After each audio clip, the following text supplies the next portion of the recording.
Morning. आज मैं आपको राजनीतिक विज्ञान के तहत प्रथम प्रश्न पत्र का एक टॉपिक है राज्य, यानी द स्टेट। राज्य के बारे में आज आपको बताऊंगा। तो जो राज्य है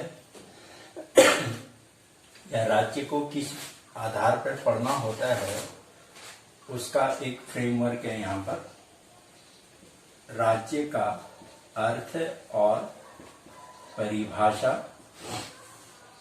राज्य का अर्थ और परिभाषा।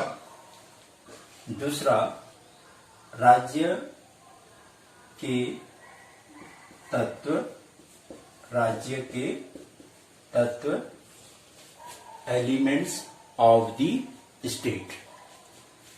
तीसरा, राज्य की उत्पत्ति के सिद्धांत, राज्य की उत्पत्ति के सिद्धांत।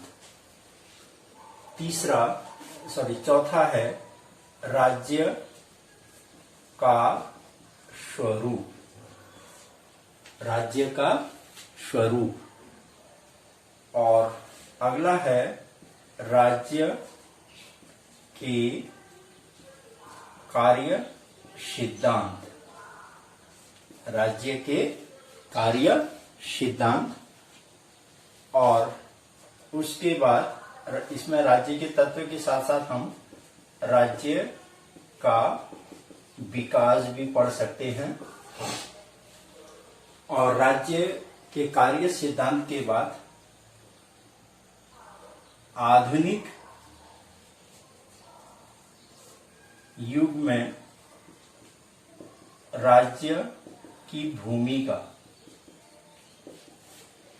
ये सारे मुख्य कॉन्सेप्ट हैं राज्य को समझने के लिए। तो जो राज्य है, आपको याद होगा, राज्य स्टेट शब्द से या स्टेटस शब्द से बना है, जो कि यूनानी समाज में जो छोटे छोटे नगर राज्य हुआ करते थे, सिटी स्टेट हुआ करते थे, उन्हीं से राज्य शब्द का उद्भव हुआ है। तो जो राज्य है, राज्य राजनीतिक विज्ञान का, यानी जो परंपरागत राजनीतिक विज्ञान है हमारा, या राजनीति शास्त्र है, उसका जो मूल केंद्र बिंदु है वो है राज्य। यानी राज्य अध्ययन का, राजनीतिक विज्ञान के अध्ययन का एक प्रमुख केंद्र बिंदु है।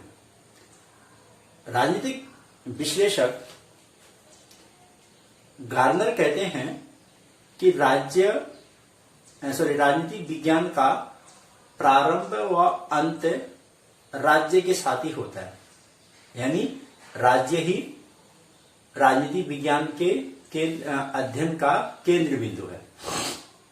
तो जो राज्य है, उसको हम लोग एक आधुनिक परिप्रेक्ष्य में अगर देखें तो राज्य एक बहुआयामी या बहुपक्षीय अवधारणा हो चुकी है।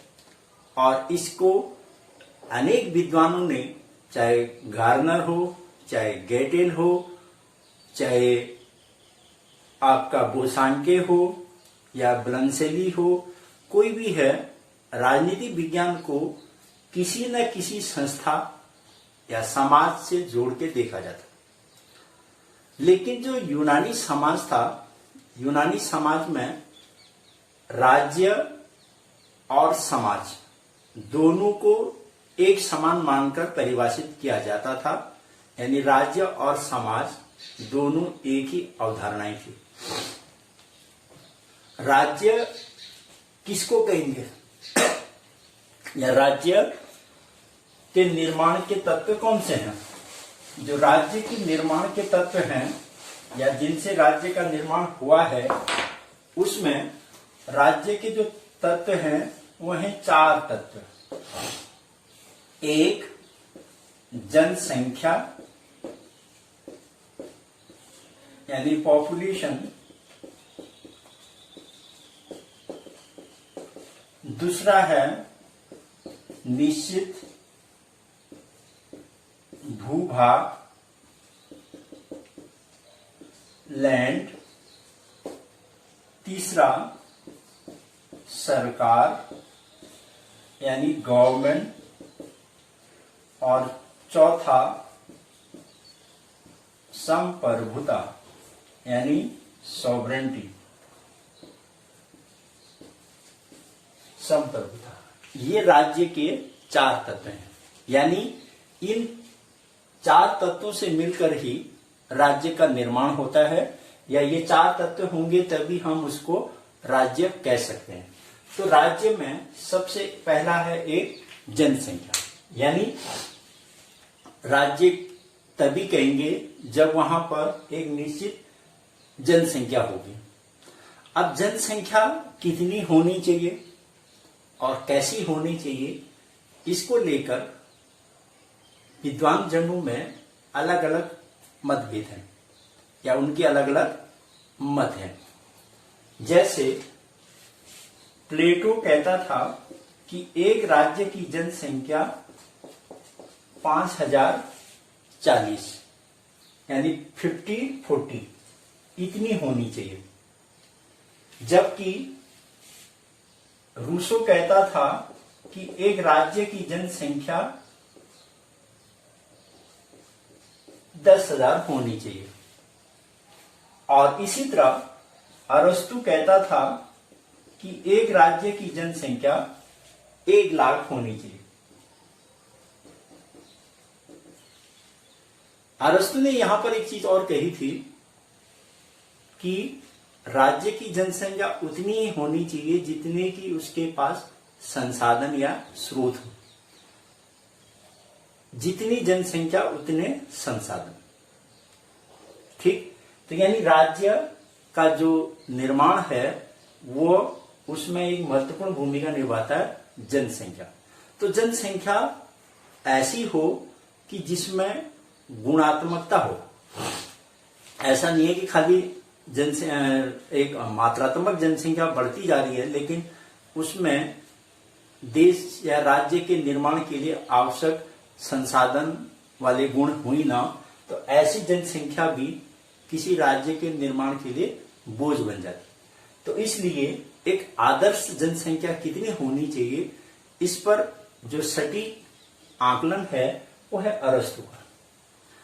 अरस्तु कहते हैं कि राज्य की जनसंख्या ना ज्यादा होनी चाहिए ना कम, इतनी होनी चाहिए कि उससे उस देश के निर्माण में या उस राज्य के निर्माण में जनता की प्रत्यक्ष भागीदारी हो, या जनता इस लायक हो या इस योग्य हो कि वो अपने देश राज्य के विकास में योगदान दे सके, और उतनी ही हो जितने उस देश में संसाधन हो।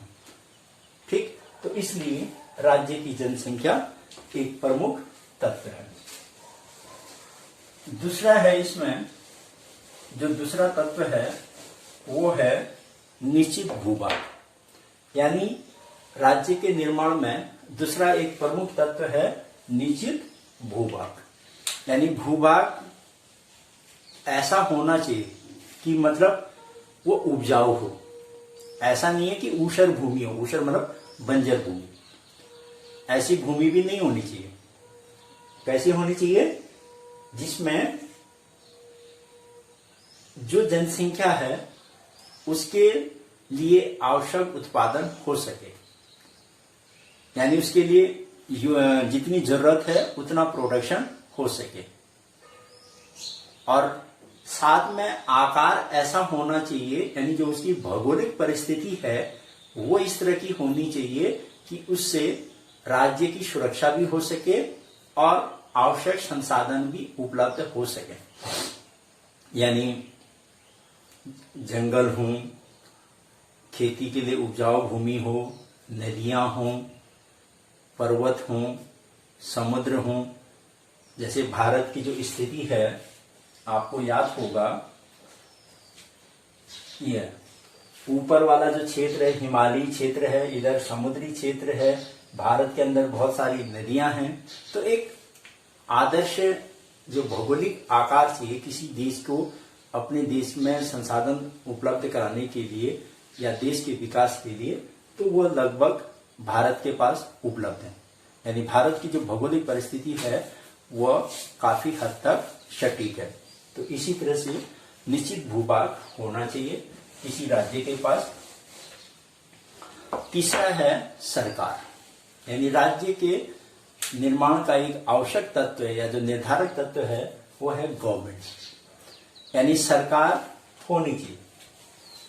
सरकार के 3 अंग होते हैं, एक होती है व्यवस्थापिका, एक होती है कार्यपालिका और एक होती है न्यायपालिका। ये सरकार के 3 अंग हैं। व्यवस्थापिका का काम होता है कानून का निर्माण करना, कार्यपालिका का काम होता है कानून को लागू करना और न्यायपालिका का काम होता है जो कानून कार्यपालिका और व्यवस्थापिका ने बनाया और लागू किया है उसकी समीक्षा करना या उसकी सुरक्षा करना या उसकी व्याख्या करना, ये न्यायपालिका का काम है। अब सरकार इसलिए जरूरी है क्योंकि जो उसकी जनसंख्या है उसको नियंत्रित करने के लिए या उसको नियमित करने के लिए, या उसको नियमित करने के लिए इस तरह से ये यहाँ पर व्यवस्था होनी चाहिए। तो सरकार ऐसी होनी चाहिए कि वह नियमित हो और सीमित हो। यानी राजनीतिक सिद्धांत के तहत एक होता है सीमित सरकार, यानी सरकार लिमिट, संवैधानिक सरकार हो। ठीक, तो इस तरह से ये संवैधानिक सरकार है। और संप्रभुता है सॉवरेंटी। संप्रभुता राज्य का सबसे महत्वपूर्ण तत्व है या सबसे आवश्यक तत्व है, वो है संप्रभुता। और संप्रभुता होती है आंतरिक संप्रभुता और बाह्य संप्रभुता, इंटरनल सॉवरेंटी और एक्सटर्नल सॉवरेंटी। तो आंतरिक राज्य के निर्माण में जो सबसे महत्वपूर्ण तत्व है वह है संप्रभुता। संप्रभुता का जनक बोलते हैं जीन बोधान को।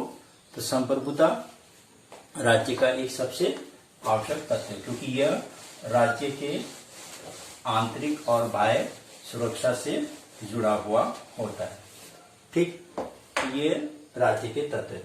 अगला है राज्य की उत्पत्ति के सिद्धांत या राज्य का विकास। राज्य का विकास कैसे हुआ उसके कई क्रम हैं। उसमें एक है सबसे पहले यूनानी राज्य,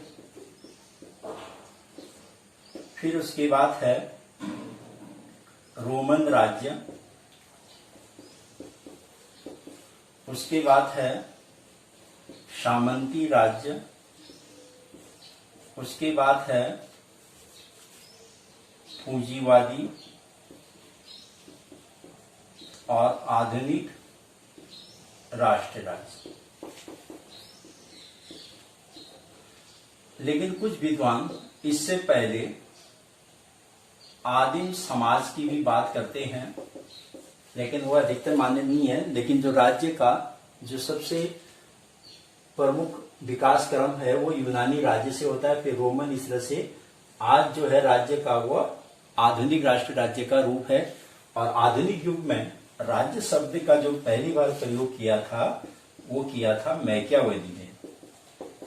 इटली के महान राजनीतिक दार्शनिक या विचारक थे जिन्होंने आधुनिक परिप्रेक्ष्य में राज्य को परिभाषित किया था। ठीक, तो राज्य का इस तरह से विकास होता है। उसके बाद है राज्य की उत्पत्ति के सिद्धांत।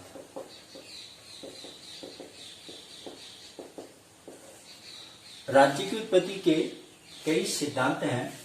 उसमें सबसे पुराना है दैवी उत्पत्ति का सिद्धांत।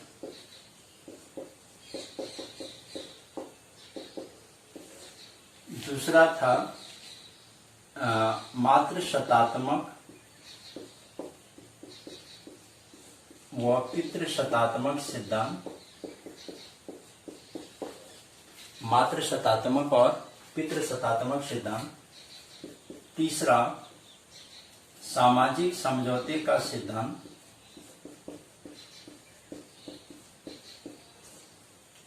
चौथा, शक्ति सिद्धांत।